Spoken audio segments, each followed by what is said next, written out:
Okay, so we're doing Texas today. Yeah. And I have to say, I am really impressed with the amount of stuff that our listeners sent. I mean, they were not messing around when they said they wanted a deep dive. No, they weren't. I've got excerpts here from something called Pasted Text.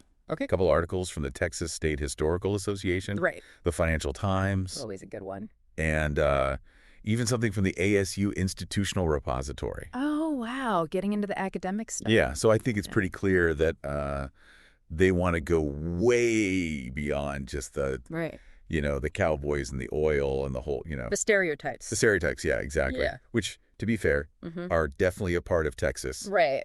But there's just so much more. Oh, so much more. Yeah. And even just getting ready for this, I was like, wait a minute. Yeah. Texas was like its own country. It was. For a while. Yeah, the Republic of Texas. Oh, right. A republic. Yeah. Wild. It's wild. And then you look at what's happening with the demographics. Yeah. It's like the whole U.S. fast-forwarded. Yeah, it really is a fascinating look at what might be coming for the rest of the country. Yeah, and it's happening like NOW. It is. Not in some distant future. Yeah, and to really even start to grasp it, we got to rewind a little bit. Okay. Way, way back. Because one thing that gets lost is that Texas wasn't just this empty land before Europeans showed up. Yeah. There were people here, indigenous peoples, for thousands of years. Oh. Okay. Yeah, and that history is still so important for understanding Texas today. So we're talking about I mean, obviously we can't cover thousands of years in Right. 5 minutes. But we can at least acknowledge that depth of history, and how it shapes the cultural landscape. Yeah, okay, so then from there, you've got the Spanish exploration starting in the 1500s. That's right, yeah. Then you've got Mexican rule for a while. The whole Texas Revolution thing. Yeah, which is an interesting story in itself. Yeah. Winning independence from Mexico. Right. Becoming a republic. Republic. It's, that forged this whole spirit of self-reliance that you still see, even today. Yeah, makes sense. But then becoming part of the U.S. in 1845, that's a big turning point. Yeah. It fueled westward expansion, obviously. Right. But it also played a role in the tensions that led to the Civil War. Oh, wow. Yeah. Okay, so we've got the history down. Right, we've sped through a few centuries there. A few centuries, but it's important context. It is. Because if you don't understand the past, you're really going to miss a lot of what's happening today. Yeah. And what's happening today is people, lots of people. Texas is booming. Yeah, and the demographics are changing so fast. Yeah, and that's one of the things that makes it so fascinating. Right. Because by 2020, Hispanics made up almost 50% of Texans 18 and under. So that's think about this. The future right there. Yeah, it is. And this is something that's happening all over the U.S. It is, yeah. But it seems like in Texas, it's just accelerated. Yeah, it's happened on fast forward. Yeah, way faster. Yeah. So what does that mean, for the state? Well, it means that the future of Texas is going to be shaped by this younger, more diverse generation. Yeah. There'll be the workforce. Right. The voters. The consumers. Yeah, the consumer. That's a huge shift. It is a massive shift. And one of the articles I was reading was talking about how companies are moving to Texas. Right. All these big companies. Yeah, you've got Tesla, Apple. Right. A lot of tech companies. Because of the business environment. Yeah. The low taxes, less regulation. Right. That kind of thing.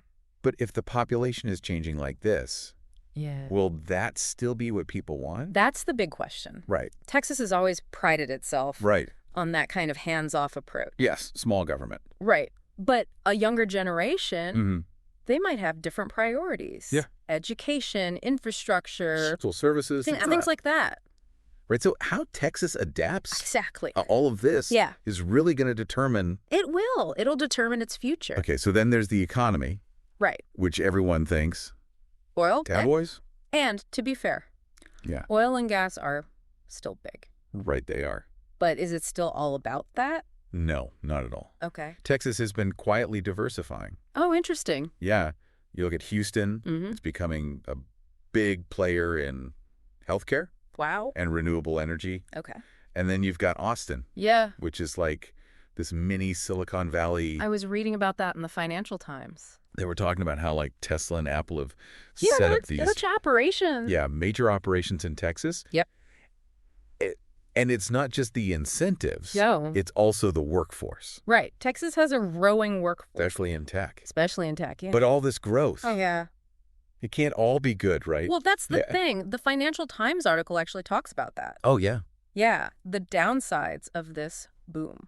Okay. You know, there's a strain on infrastructure, right. roads, housing. Yeah. And it's driving up the cost of living. Yeah. So it's pricing out some of the longtime residents. Yeah, that's always the it's a downside of growth. It is, you know, and it's a challenge that cities all over the world are facing, how you manage that rapid growth. Yeah.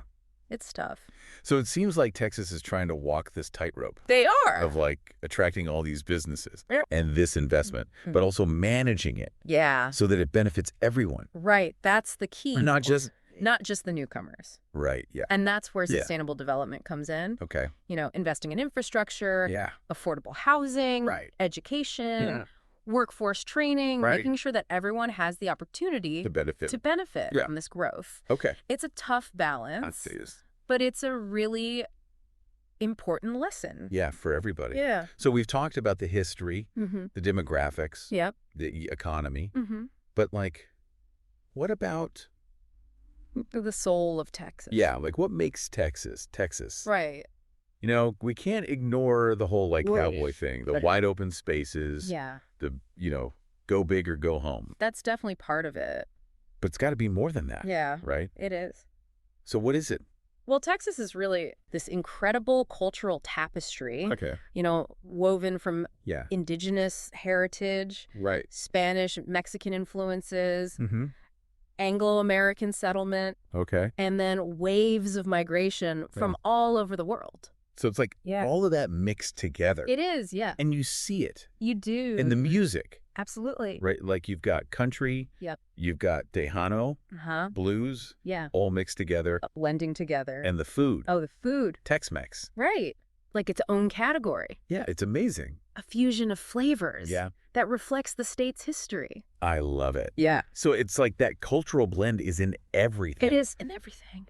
And I guess that also means it's in the political landscape. Right. So Texas has this reputation for strong individualism, that frontier spirit. Yeah. But it also holds on to traditional values. Interesting. So it's the fascinating paradox. It is. It's contradictory. It is. But I guess that's kind of what makes it so interesting. It is. So to really get Texas, you got to embrace the contradictions. You do. The layers. Yeah. The fact that it's constantly changing. Exactly. It's a state in motion. Right. It's always evolving. So much like the U.S. Well, that's the thing. Texas is really a microcosm of America. Okay. It's where the past and present are always colliding, where different cultures are mixing and creating something new. It's exciting. It is. But also probably a little scary. Yeah. A little bit of both. Yeah. But definitely not boring. No, definitely not boring. Right. So we've gone from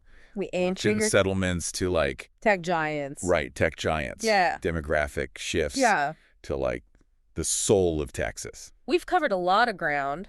We have. But I think the takeaway here is that Texas is anything but simple. No, it's complicated. It is. And messy. Yeah. And exciting. And fascinating. And a little bit terrifying. Yeah, all of that. But it's definitely a place to watch. It is. Because what happens in Texas doesn't stay in Texas. No, it ripples out to the rest of the country. So trends that we're seeing now could be what we're seeing in the whole U.S. The whole U.S. in a few years. Wow, that's a lot to think about. It is. Well, thank you for taking this deep dive with us. My pleasure. And to our listener, who I think deserves a prize. Yeah, for all that research. I hope this has given them a new appreciation for Texas.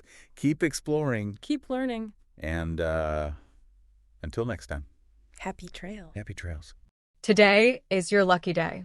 Today is the day that our $3 website works for you, paying you directly to your PayPal daily. Imagine $3 ongoing continuous payments to your PayPal account. Imagine falling asleep and waking up to $300 in your PayPal account. How would this make you feel? How could this help you? What bills could you pay? What kind of fun could you have? What does that retirement look like now? All for a one-time payment of $3. This website is DFY done for you, fully built and completely hosted, and never stops collecting payments for you. You have spent $3 on coffee on a regular, but that coffee won't help you create multiple streams of income. Click the link below.